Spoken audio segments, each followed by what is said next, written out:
불가능해. 은혜가 죽었는데.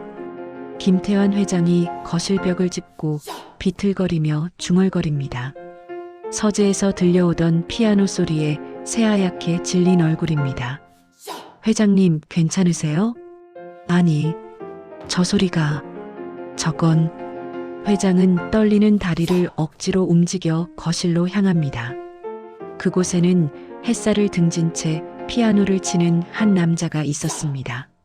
새로 고용한 운전기사의 거친 손가락이 건반 위를 춤추듯 날아다니고 있었습니다. 마지막 음이 끝나자 청년이 천천히 돌아봅니다. 회장님, 방금 그 곡을 어디서 배웠나? 배운 건 아니고 어머니가 제가 잠들 때마다 불러주시던 노래입니다. 어머니가? 네. 어릴 때부터 늘 들어서 외우게 됐습니다. 회장의 심장이 멎는 것 같았습니다. 27년 전 죽은 아내만 알던 그 자장가. 세상 어디에도 악보로 남겨지지 않은 그 곡을 아는 저 청년은 대체 누구란 말입니까? 이 충격적인 반전의 전말이 궁금하시다면 잠시만 구독 버튼을 눌러주세요. 평범해 보이는 사람들 속에 숨겨진 놀라운 이야기를 매일 전해드립니다. 알림 설정까지 해두시면 새로운 이야기를 가장 먼저 만나보실 수 있습니다. 그날 새벽 민주는 어머니의 국밥집 뒷방에서 눈을 떴습니다. 민준아, 아침 먹고 가야지. 면접 당일 새벽. 어머니의 목소리에 민준이 뒷방에서 나옵니다. 단칸방이라 부르기도 민망한 좁은 공간에 벽에는 전기요금 체납 최고 통지서가 붙어 있었고 빨간 글씨로 최종 경고라고 쓰여 있었습니다. 민준이 작은 밥상 앞에 앉았습니다. 김이 모락모락 나는 국밥 한 그릇. 하지만 숟가락을 들려던 민준의 손이 멈춥니다. 엄마, 이거 고기가 하나도 없는데? 부연 국물에 파만 동동 떠 있을 뿐. 민준의 시선이 가마솥 쪽으로 향합니다. 손님들 것에는 고기가 가득한데 자기 그릇엔 한 점도 없었습니다. 오늘 안 들어왔다. 어서 먹어, 늦겠다. 엄마는 먹었어요? 나는 아까 먹었다. 국물이라도 뜨끈하게 먹고 가야지. 거짓말이었습니다. 어머니는 새벽 4시부터 육수를 끓이느라 한 숟갈도 먹지 않았다는 걸 민주는 압니다. 아들 면접용 양복을 사느라 한 달치 고깃값을 쓴 뒤라는 것을. 민준이 국밥을 한 숟갈 뜹니다. 고기는 없지만 어머니의 손맛이 가득합니다. 맛있다, 엄마. 역시 엄마 국밥이 최고야. 그래, 많이 먹어.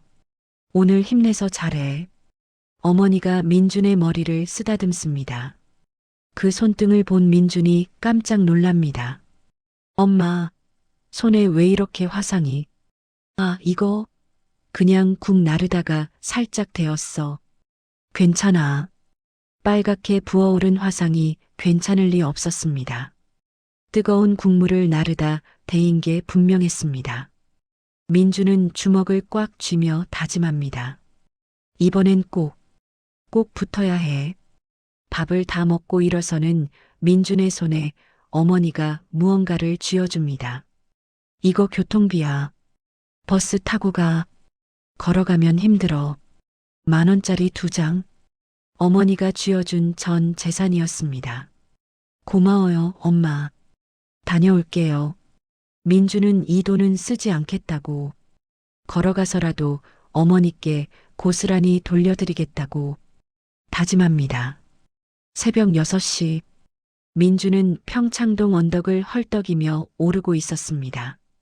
서울 중심부에서 평창동까지 2시간을 걸어온 것입니다. 버스비 2,000원을 아끼기 위해서였습니다. 땀으로 범벅이 된 얼굴. 숨이 턱끝까지 차올랐지만 민주는 걸음을 멈추지 않습니다. 조금만 더.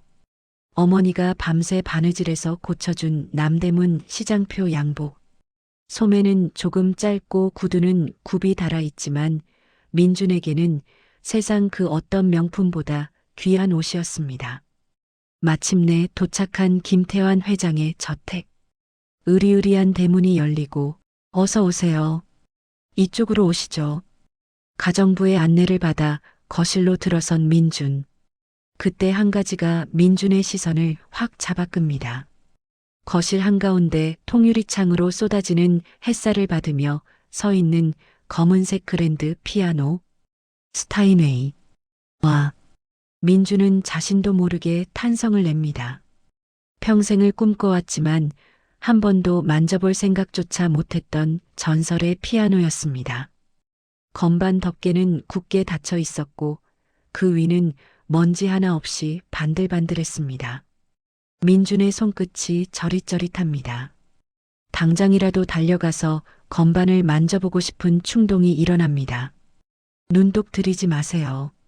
등 뒤에서 차갑고 서늘한 목소리가 들려옵니다. 깐깐해 보이는 인상의 베테랑 가정부가 민준을 노려보고 있었습니다.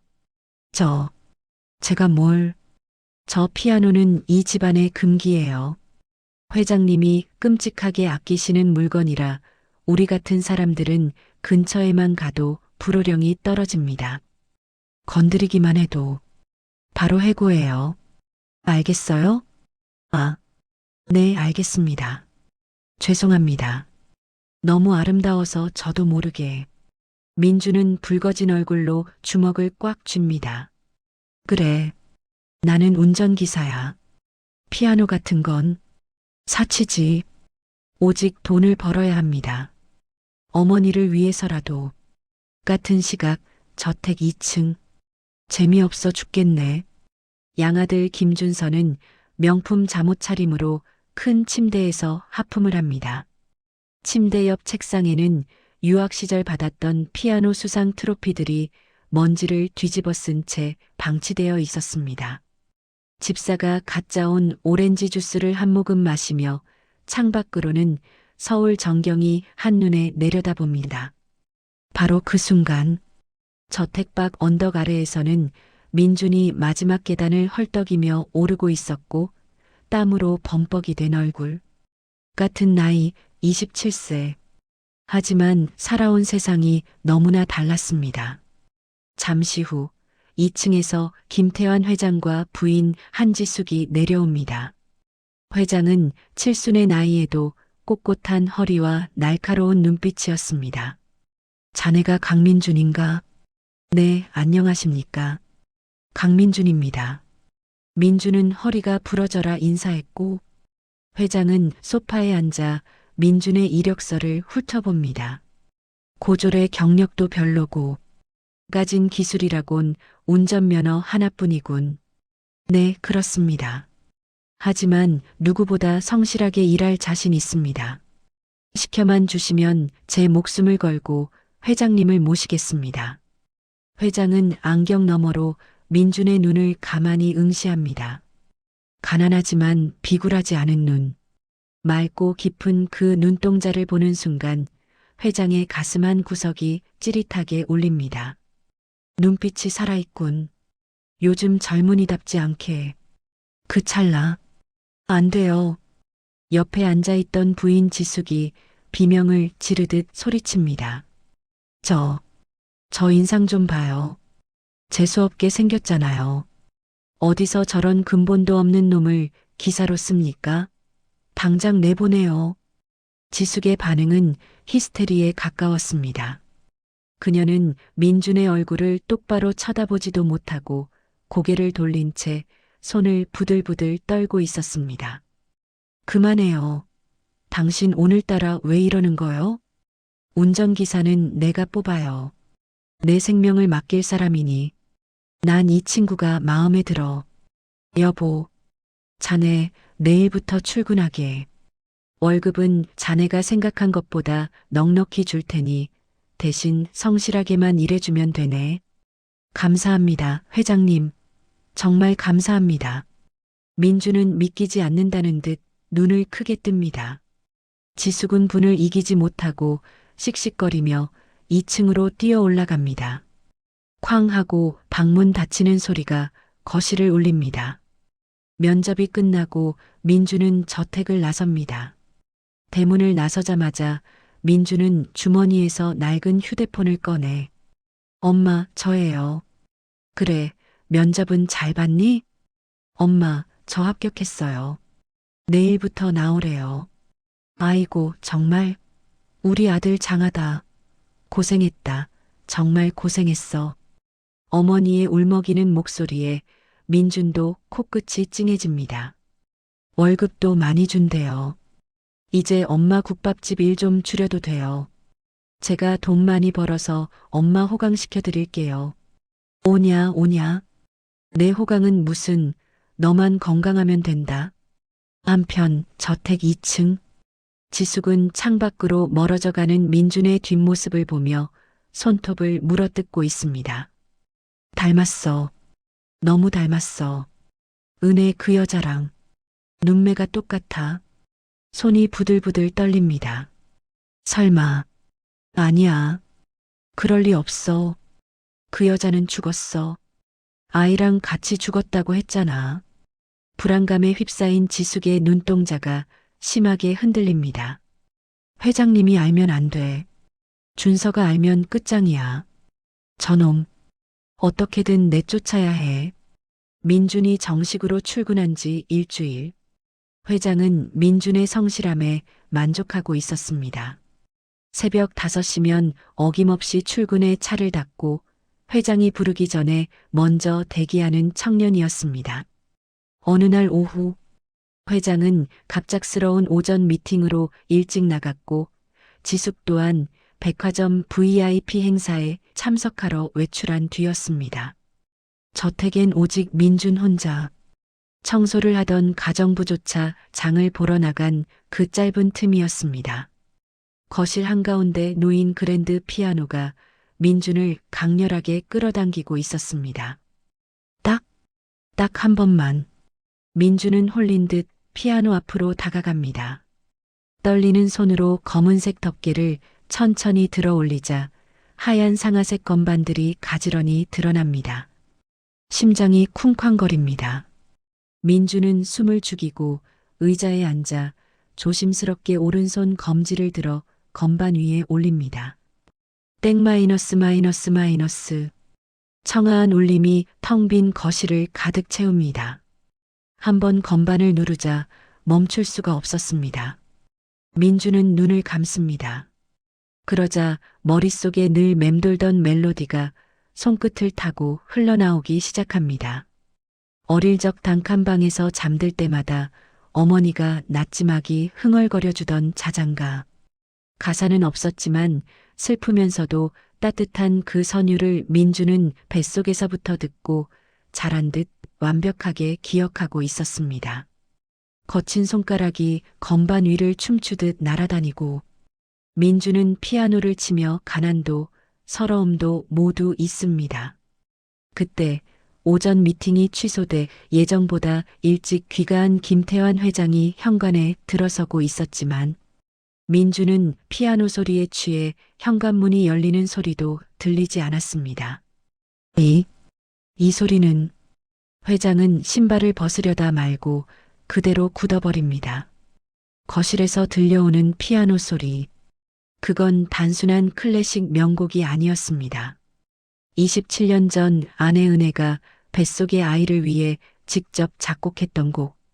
세상에 발표된 적도 없고 악보로 남겨진 적도 없는 오직 이 집안 사람들만 알고 있는 태교 자장가였습니다. 은혜야. 회장의 입술이 파르르 떨립니다. 손에 들고 있던 서류 가방이 바닥으로 떨어집니다. 쿵. 회장은 홀린 듯 거실로 발걸음을 옮기고 다리가 후들거려 지팡이를 짚은 손에 힘이 잔뜩 들어갑니다. 격정적으로 때로는 부드럽게 이어지던 연주가 절정을 지나 잔잔하게 마무리되고 마지막 건반의 울림이 허공으로 흩어지는 순간 민주는 깊은 숨을 내쉬며 눈을 뜹니다. 등 뒤에서 느껴지는 서늘한 인기척에 민주는 소스라치게 놀라 뒤를 돌아봅니다. 그곳에는 김태환 회장이 창백하게 질린 얼굴로 서 있었습니다. 회장님, 죄송합니다. 죽을 죄를 지었습니다. 민주는 감전된 사람처럼 벌떡 일어나 바닥에 납작 엎드립니다. 자네, 방금 그 곡을 어디서 들었나? 네, 무슨 말씀이신지. 방금 자네가 연주한 그 곡 말이야. 도대체 그 노래를 어디서 배웠냐 말이다. 회장의 고함 소리에 민주는 어깨를 움츠립니다. 배운 게 아닙니다. 그냥 어릴 때부터 알던 노래입니다. 어릴 때부터? 네. 저희 어머니가 제가 잠이 안 올 때마다 흥얼거려 주시던 노래입니다. 제목은 모릅니다. 그냥 엄마 노래라고만. 엄마 노래. 회장의 동공이 지진이 난 듯 흔들립니다. 다리에 힘이 풀린 회장은 비틀거리며 소파에 주저앉고 맙니다. 아빠, 무슨 일 있으세요? 2층에서 늦잠을 자고 내려오던 양아들 준서가 묻습니다. 바닥에 엎드린 운전기사와 넉나간 표정으로 앉아있는 아버지를 번갈아 보며 미간을 찌푸립니다. 기사 양반, 지금 여기서 뭐 하는 거야? 설마 그 더러운 손으로 피아노 만진 거야? 준서의 날카로운 지적에 민주는 고개를 들지 못합니다. 하지만 회장의 귀에는 준서의 목소리가 들리지 않았습니다. 오직 민준이 했던 말, 엄마가 불러주던 노래라는 말만이 머릿속을 맴돌고 있었습니다. 자네, 어머니, 지금 어디 계시나? 저희 어머니는 서울 변두리 시장통에서 국밥 장사를 하십니다. 국밥 장사. 회장의 눈동자가 심하게 흔들립니다. 회장이 기억하는 아내 은혜는 음대 작곡가를 수석으로 입학했던 재원이었습니다. 피아노 앞에만 앉으면 천사처럼 환하게 웃던 여자. 그 고운 손으로 뚝배기를 나르고 있다는 게 상상이 가지 않았습니다. 게다가 아내 지숙은 분명히 말했었습니다. 27년 전 아들과 함께 집을 나가다 교통사고로 즉사했다고. 장례식도 치렀다고. 그날 저녁 회장은 서재에서 비서실장에게 은밀한 지시를 내립니다. 박 실장, 그 운전기사 강민준이라고 했지? 그 친구 어머니에 대해 알아봐. 어디서 사는지, 이름은 뭔지 아주 상세하게. 확인하고 싶은 게 있어. 절대 집사람 귀에는 들어가면 안 돼. 조용히 처리해. 알겠습니다. 박 실장이 나간 후 회장은 책상 서랍을 엽니다. 그 안에는 27년 전 아내 은혜와 함께 찍은 사진 한 장이 소중하게 보관되어 있었습니다. 피아노 앞에 앉아 환하게 웃고 있는 은혜. 그 옆에는 젊은 시절의 회장이 서 있었습니다. 은혜야, 당신이 살아있는 건가? 아니면 내가 미쳐가는 건가? 회장의 눈에서 눈물이 주르륵 흘러내립니다. 같은 시각 회장의 현재 부인 지숙의 방에서 지숙은 전화기를 들고 누군가와 다급하게 통화하고 있었습니다. 김 실장, 나야. 일 하나 처리해야겠어. 무슨 일이십니까, 사모님? 새로운 운전기사 있잖아. 그놈 뒷조사 철저히 해. 특히 어머니가 누군지, 어디 사는지 다 파내. 알겠습니다. 그리고 지숙의 목소리가 차갑게 식습니다. 만약 내가 생각하는 그 여자가 맞다면 흔적도 없이 치워버려. 알았지?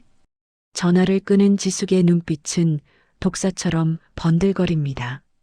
은혜, 내가 살아있다면 이번엔 진짜로 죽여버릴 거야. 내가 이 자리를 지키기 위해 얼마나 애썼는데. 그날 밤 민주는 어머니의 국밥집 뒷방에 누워 천장을 바라봅니다. 오늘 있었던 일들이 파노라마처럼 스쳐 지나갑니다. 회장님의 이상한 반응, 준서 도련님의 차가운 시선, 그리고 사모님의 살기 어린 눈빛. 내가 뭘 잘못한 걸까? 민주는 알지 못합니다.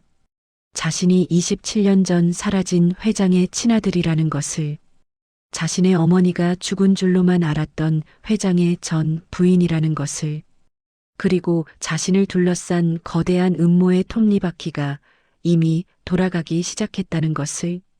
닷새 후 저택 거실에는 살벌한 냉기가 흐르고 민주는 바닥에 무릎을 꿇린 상태였습니다.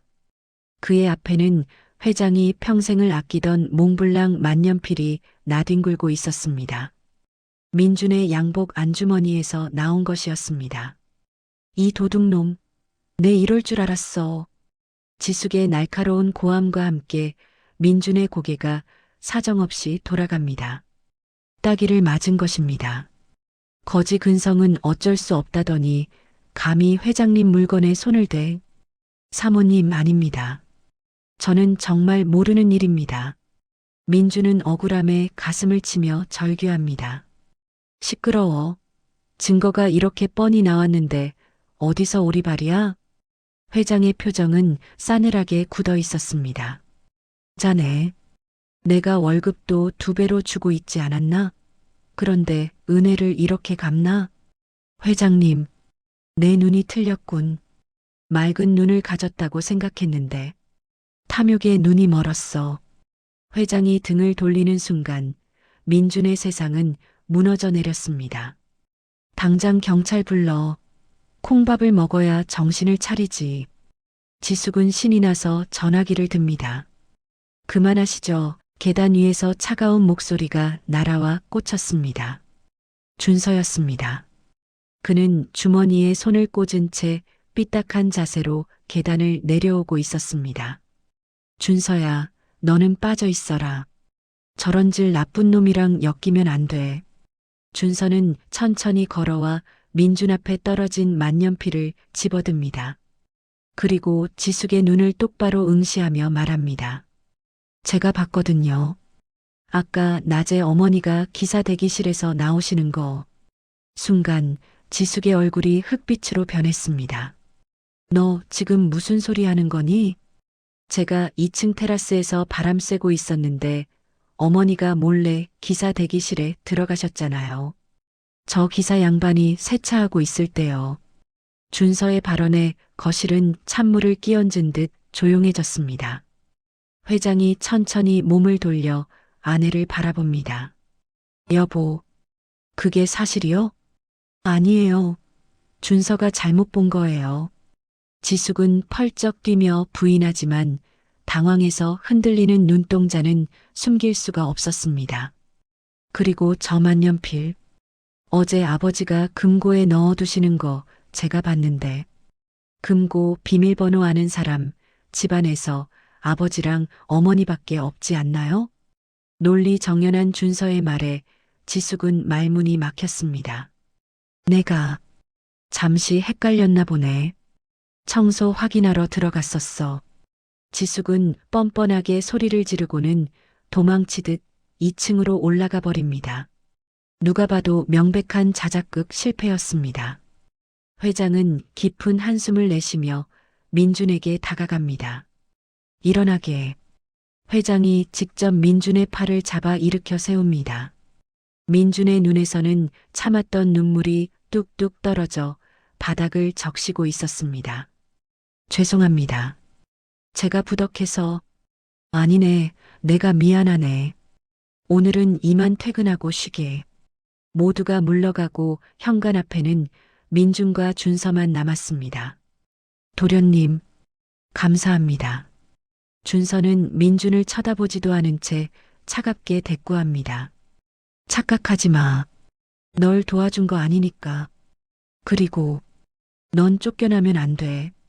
그 손으로 피아노 치는 거 한 번은 더 들어봐야겠거든. 일주일 후 회장은 더 이상 의심을 참을 수 없었습니다. 민준이 세차를 하다 흘린 머리카락. 몇 가닥을 몰래 수거한 회장은 가장 신뢰하는 박 실장에게 은밀한 지시를 내렸습니다. 이거 가지고 내 칫솔이랑 대조해봐.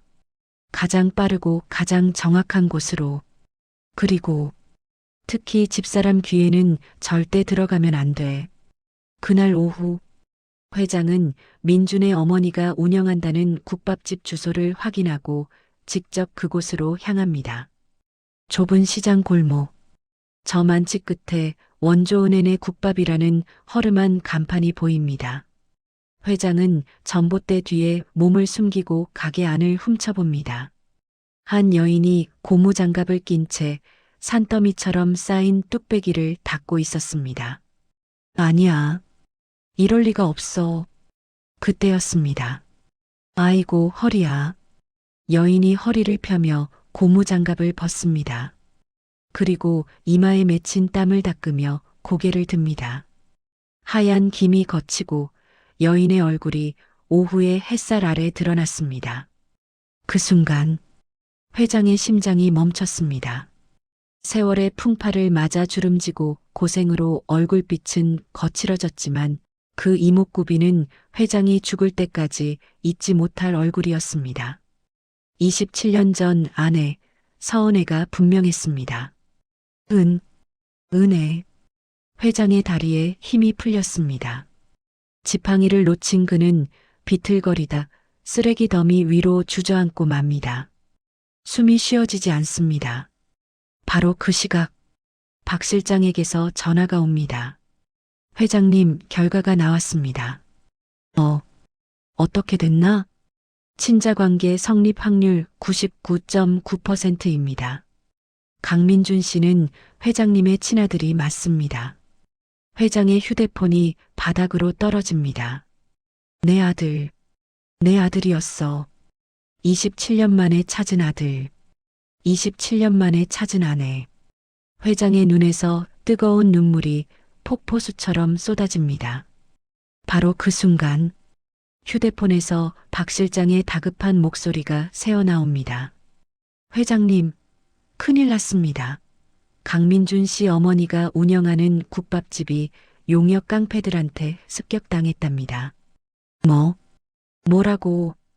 회장이 고개를 들자 저 멀리 은혜의 국밥집 쪽에서 연기가 피어오르고 있습니다.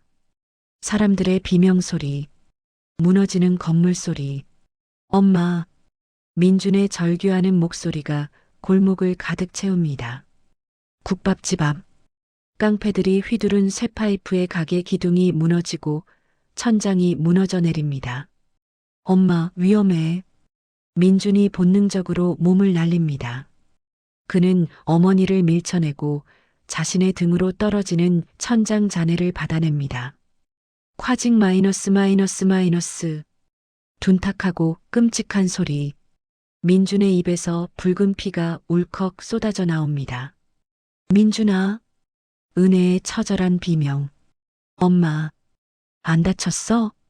민준은 피 묻은 입술로 희미하게 웃어 보입니다. 그리고는 힘없이 은혜의 품으로 무너져 내립니다.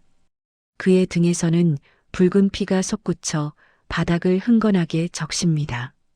안 돼. 눈 좀 떠봐. 민준아.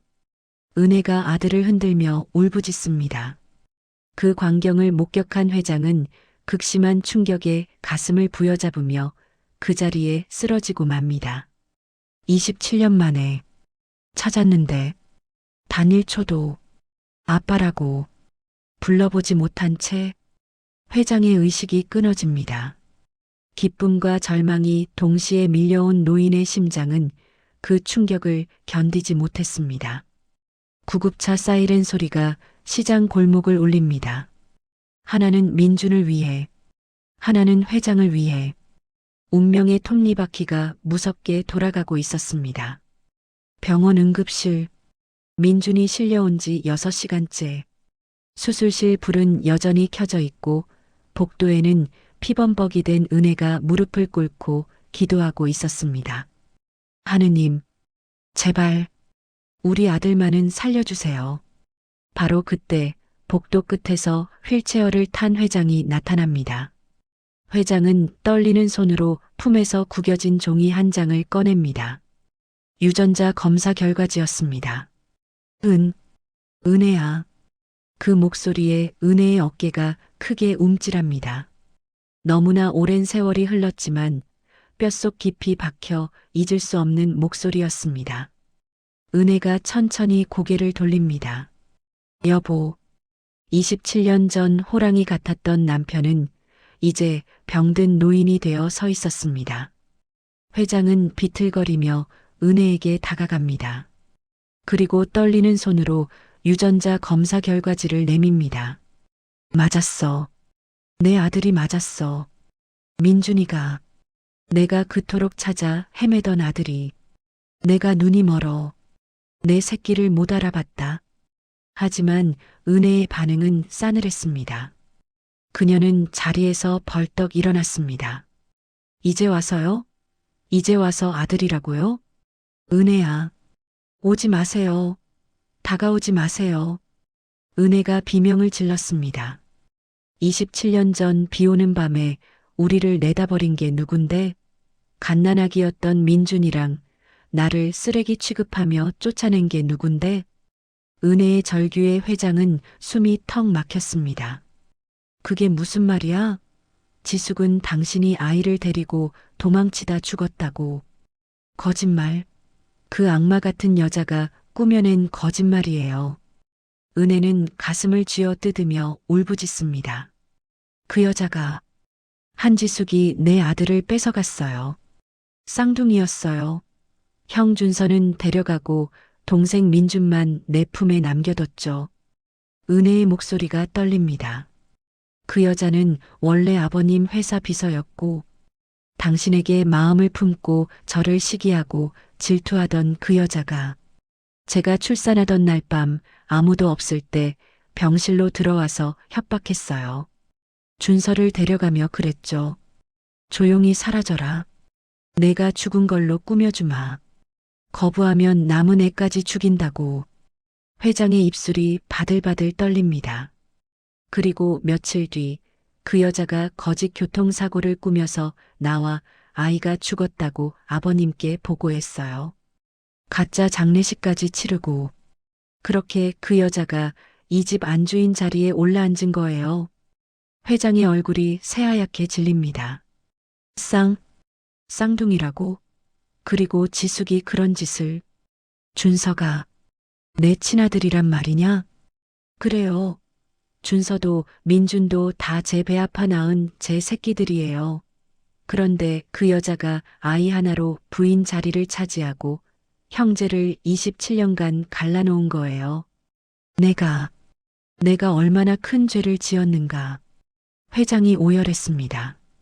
바로 그때 수술실 문이 열리고 의사가 나옵니다. 강민준 환자 보호자분? 선생님, 우리 아들 살았나요? 의사의 표정은 어둡습니다. 수술은 마쳤지만 72시간이 고비입니다.